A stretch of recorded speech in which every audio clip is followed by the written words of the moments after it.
YouTube. Back with another video, back with another update. First of all, I want to say thank you to all my subscribers, all my viewers, all my likes, all my shares. Really appreciate it. Thank you for helping me grow my YouTube channel. Back with another week with Boyd Brothers Transportation. Here getting unloaded. Got loaded with this copper, as you can see right there. Got a truck in front of me with it. Got another truck right here beside me, step deck, loaded with these bundles of copper. Got a Boyd truck. I don't know if you can see it. It is running down behind me. You can see him in the mirror. Got another Boyd truck behind me back there. But man, it's been a good week, man. It's been a good week here at Boyd Brothers Transportation. We got this load here at the port. First time I ever been on the port. It was pretty interesting. I wanted to get some footage on the port, but you know, they had security, and then I had never been there before. I didn't want to take those chances, and I didn't know if they would let me record. But it was nice, man. We got loaded right by. I was out on the dock, right by this huge cargo ship, right by the ocean. It was nice. And they don't waste no time. They get you in there. I had to get escorted because I don't have a TWIC card. If you can get your TWIC card, go ahead and get your TWIC card. I actually in the process of getting my TWIC card, just haven't received it yet. But long story short, I didn't have the TWIC card, so I had to get escorted onto the port and escorted off the port. And the escorts stick around while you're getting loaded, getting you unloaded. And they're pretty fast though. I had to park in this staging area, get checked in. They check your ID, and you even have to get fingerprint and all of that to get your load to get on the port. But it was pretty interesting, first time experience. But headed home for the weekend. Not staying out this weekend. I'm going home, going to pick up my load soon as I get done here. It's only about 30 minutes away from where I'm at now, which is a great thing. As soon as I get loaded, it should be a preloaded trailer. Drop this trailer, hook up, strap it down, secure it, check everything out.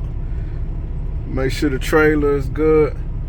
That's another thing, man. When y'all, if you coming aboard, when you swap trailers, make sure you do a good overview, good pre-trip of that trailer.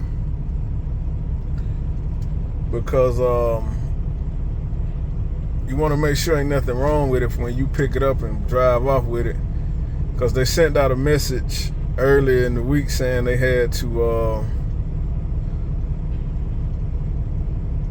terminate a driver because of he got a DOT inspection and he failed the inspection because of mechanical issues with the trailer. So I don't know, it might be worth it. Just check your trailer, I like to check the air pressure in the tires. I like to make sure all the lights working. I look up under there, make sure nothing is broken, like the flanges underneath the frame of the trailer, make sure they're not broken.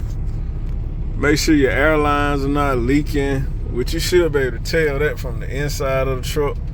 But make sure your air lines are not leaking. Make sure your airbags under your trailers are not broken or leaking. Make sure that one of those main things that get people, man, is the not checking those slack adjusters. You got to make sure your brakes are in proper adjustment.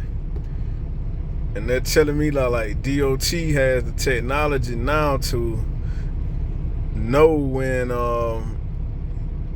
your tires are under inflated and when your brakes are out of adjustment. by some type of system they got with heat sensors and pressure sensors. They can test this, and so you need to be careful with that. You need to be careful. They can easily get you on there and you can fail your DOT inspection. And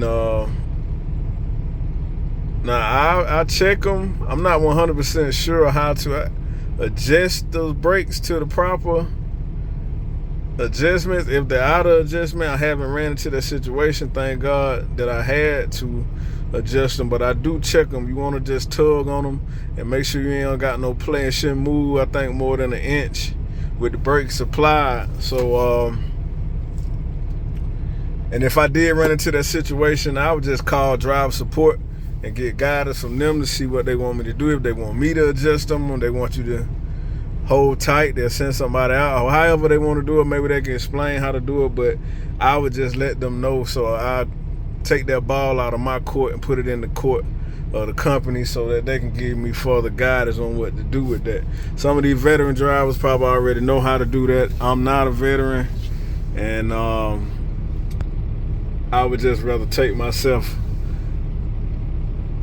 that liability off of me and put it back on them, and then once they tell me what to do, I'll do what they tell me to do from there. But yeah, that's my spiel on that. But like I said, it's been a good week. When I drop this load, when I pick this load up today and drop it off Monday, that'll be 5 loads for the week. I try to get a minimum of 4. I got 5. We're gonna see what this paycheck looking like. They saying it's supposed to be time for going into the springtime, close to March. From like March to like September, October-ish is supposed to be good for the flatbed season. I was talking to a veteran driver yesterday while we was at the port. So he's been with the company for about 25 years. He's getting ready to retire. And he said that board has been good to him. He's made good money at board. He said they have taken care of him. He just said this is just the norm for flatbeds. Just get slow in the wintertime. But he said it's a little bit worse this time because of things that's going on in the actual economy. So, which I can understand that. But he said his time, he think he done did all he can do in the trucking. It's time for him to retire and move on to the next stage of his life, which I can understand. And shout out to him, man. He helped me out. First time loading these sheets of copper. He came right over and helped me. That's one thing I like about I done seen with board brothers drivers and with other also flatbed drivers, man. It's a camaraderie, man. They help you out. But shout out, man. He helped me out. Hooked my straps up when I told him. He told me how to set my boards up, my dunnage. As you can see, these loads, it has dunnage under it. So when they sit, the forklift sits it on it, they can easily get the forks off from under it, and that your load is not sitting right on the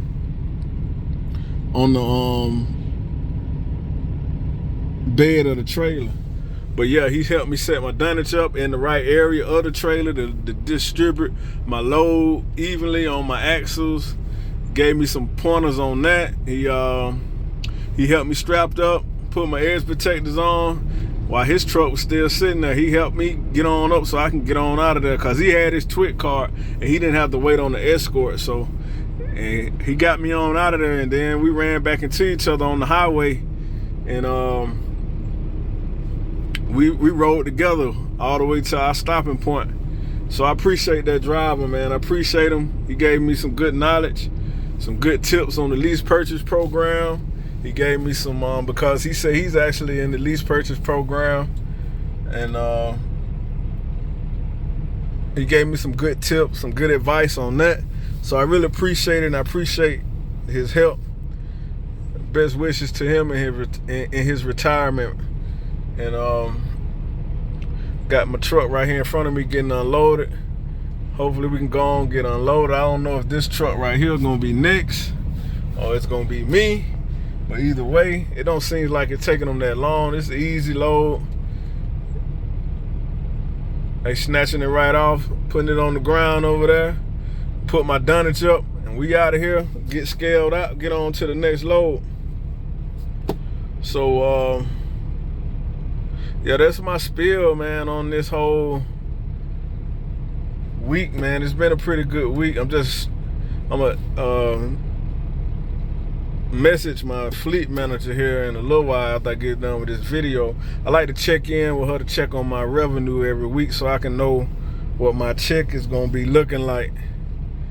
Me and her had some conversations last week about like what I was expecting out of revenue and what my goals were. So I can tell this week was a better week with the loads and how we ran and the area that we ran in. So it was good. It was good. And looking forward to next week. Praying that it's a even better week. Probably not gonna stay out next week either. Want to spend some time with my family. Got some plans for my kids. Spend some time with them this weekend and next weekend.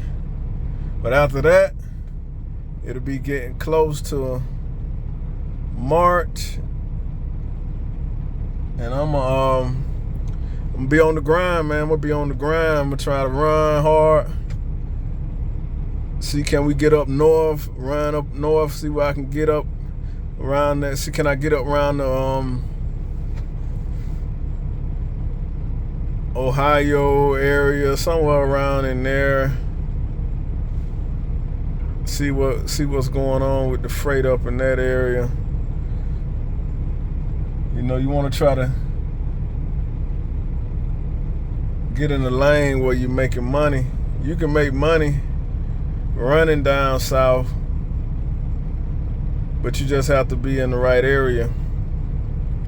It's like going to Florida, man. You get a good load going into Florida, especially if you're going down into Florida, like past Central Florida. You're gonna get paid good going down there, but you better know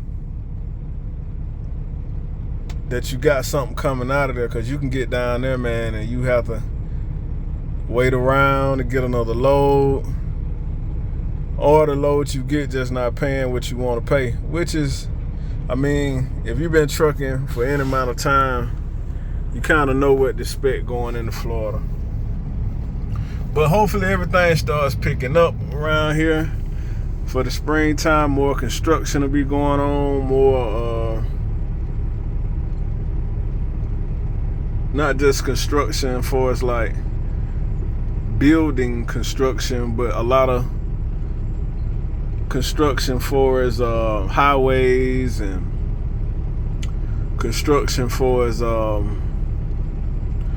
irrigation system, things of that nature. So it's gonna be interesting to see how the spring and the summer plays out. I'm gonna try to take advantage of the opportunity to make as much money as I can for me and my family, and get as much experience as I can. And speaking of this construction, listen, man, a lot of people say flatbed drivers don't know how to bag, or don't have to have as good as bagging skills as dry van and reefer. Listen to me. When you get to some of these construction sites, you better know how to drive and how to bag that truck in there, because if not, you gonna hit something. Some of those are some tight spaces, and like a lot of them are fenced in, and that fence, the gate for your entrance is not that wide. You ain't got all the room in the world. You got to try to whip it in there and move it in there. Some of them you have to bag in, and then once you get in there, if you didn't bag in, you got to try to find a place to bag in, to turn your truck around, to get out. Like this, my first load I delivered this week was on a construction site, and it was tight. It was in a little neighborhood, like some little apartments. It was tight in there. It was tight. I had to get in there, maneuver that truck around, and everybody sitting around looking at you like, can you do it? But it feels good, man, once you come, especially me being a rookie driver. I've been able to sharpen up on my backing skills. I've got more comfortable with it. I'm not as nervous. You know, I kind of understand how the trailer works. And it's different bagging when you load it and when you unload it, because when you got those spread axles, especially on a 53-foot trailer, you can't put that much of an angle in it, because once those tires stop spinning, you're getting in trouble, especially with a load on it. You stand a chance of blowing out your tires and popping out your tires. So you got to be careful. But yeah, just a quick update, checking in with you guys. Hopefully I'm finna get ready to get unloaded right here, get home for the weekend. I get a chance to get home a little early today if everything goes in my favor, which I'm praying it do, because I'm not gonna lie, board tells you get home on the weekends, but when it was going around and it's like slow area, because sometimes I had to deadhead like super far, 3-4 hours to get a load, then you had to try to get back home. I was getting home at 8, 9, 10 at night. So you just gotta, well, I guess I'll be next, because this guy was here first. As you can see right there, see how his, I don't know if you can see it, but his load shift, that third bundle from the front, second one from the back, it shifted on. I was looking at it when I came in. He didn't secure it properly or whatever, and it shifted on him, it slid forward. But luckily it looked like it's all good. He won't have no damage, and maybe they'll be able to still get it off without any problems, because all those loads are bind together with those bundles of copper are bind together with metal bands. And apparently his broke, and apparently his securement didn't hold. More than likely that came from a hard brake, because it looked like it shifted to the front. So when you driving, man, just be careful. Watch your speed. Watch your following distance. Just pay attention. Things can happen in the blink of an eye. Before you know it, you gotta slam on brakes, you gotta swerve. I seen an accident coming down the interstate the other day. You can tell what happened. The truck ran up on these vehicles, and he didn't want to hit them, so you can tell what he did was he caught the shoulder, took the truck off to the side. You can see the skid marks how it went. But what happened is, I mean, it overturned the truck in the trailer. And I also seen another accident down in Florida, in Ocala, Florida. I was making a delivery early in the morning. The truck, sand truck, a dump, not a regular short dump truck, but he had a dump trailer, a 53-foot dump trailer full of sand. And he was turning at the traffic light, and he got in it too deep. The trailer went to going, and he couldn't get back over. I don't know if those type of loads are top heavy or what, but it fell over right there in the road. People trying to go to work, traffic backed up. The trailer actually popped loose from the fifth wheel. Didn't turn the truck over, but it turned the trailer over. The dude backed the truck back out of the way after the trailer fell off it, but it popped the kingpin loose from the fifth wheel. So those are things that I'm talking about when you have to watch what you're doing. And I mean, I don't know this guy, but just looking at him when he was getting out of the truck, it looked like he was a veteran driver. I mean, because he was a older guy, and it happens to the best of them, man. So don't get too comfortable, don't get too complacent when you're dealing with these trucks and driving these trucks. But I'm gonna get off of this video, get some paperwork put in, email my dispatcher, see what my revenue looking like for the week. And I'll be back with you guys on another video after this weekend, see what we got going on for next week. Y'all be safe out there. Stay on your grind, stay on your hustle, and may God bless you. I'm out.